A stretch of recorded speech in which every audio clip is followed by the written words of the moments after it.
নাফ নদী ও সাগরের মোহনায় অবস্থিত এই দ্বীপে ঢেউয়ের তোড়ে ঝাউগাছ উপড়ে যাওয়ার দৃশ্য চোখে পড়ে প্রতিনিয়ত।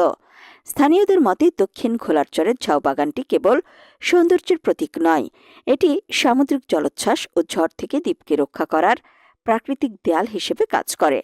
ইতোমধ্যে সাগরের ঢেউয়ের আঘাতে শত শত ঝাউগাছ শিকড় সহ উপড়ে পড়েছে।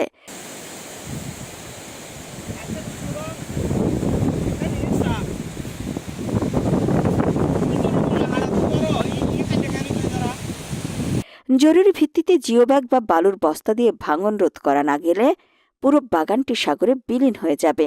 তাই সরকারি হস্তক্ষেপ এখন সময়ের দাবি। সাম্প্রতিক সময়ে শাহপরীর দ্বীপের এই স্থানটি পর্যটকদের কাছে ব্যাপক জনপ্রিয় হয়ে উঠেছে।